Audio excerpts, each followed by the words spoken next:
करने के लिए संविधान संशोधन बिल लाए हैं। बाबा साहब भीमराव अंबेडकर से ज्यादा विद्वान इस सदन में अभी कोई नहीं बैठा, मुझे कहने में संकोच नहीं है। जो लोग 8 विधानसभाएं भी एक साथ नहीं करा पाते हो, मौसम देख के तारीखें बदलते हो, वो लोग बात करते हैं एक देश एक चुनाव की। अध्यक्ष जी, मैं समझ नहीं पा रहा हूं, अभी 2 दिन पहले संविधान को बचाने की, संविधान की गौरवशाली परंपराएं की कस्में खाने में कोई कमी नहीं रखी।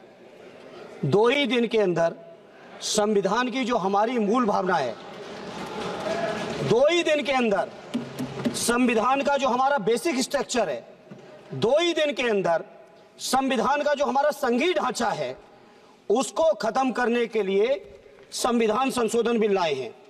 मैं मनीष तिवारी जी से सहमत हूं और अपनी पार्टी और अपने नेता आदरणीय अखिलेश यादव जी की ओर से कहना चाहता हूं, ये बिल पूरे देश के जो अलग अलग भेष भाषाएं, संस्कृति, क्षेत्र की जो मान्यताएं हैं, जो हमारे संविधान निर्माताओं ने बहुत सोच विचार के मंथन अध्ययन करके ये संघीय ढांचा तैयार किया था, राज्यों का गठन भी किया था, संस्कृति के हिसाब से, क्षेत्र के हिसाब से, भाषा के हिसाब से, परिस्थितियों और समय के हिसाब से।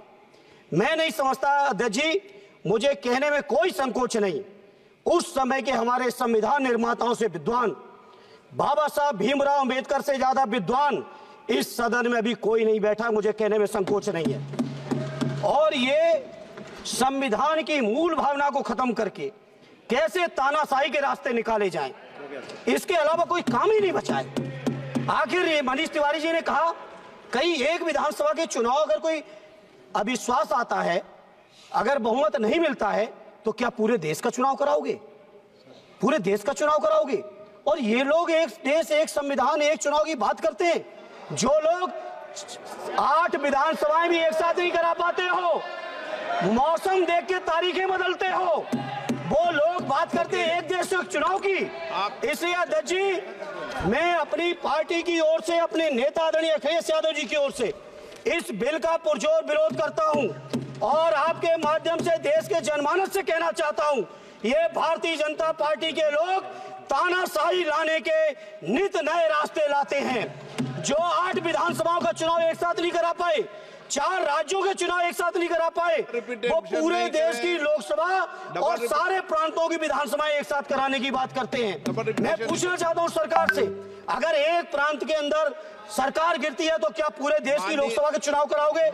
क्या अगर लोकसभा के चुनाव के चक्कर में उस प्रांत के लोग क्यों सफर करेंगे? अरे चर्चा कर लेना, अरे कुछ नहीं बचा है, कुछ नहीं बचा है आपके पास। अध्यक्ष जी, सदन को थोड़ा सा सिस्टम में लाएं।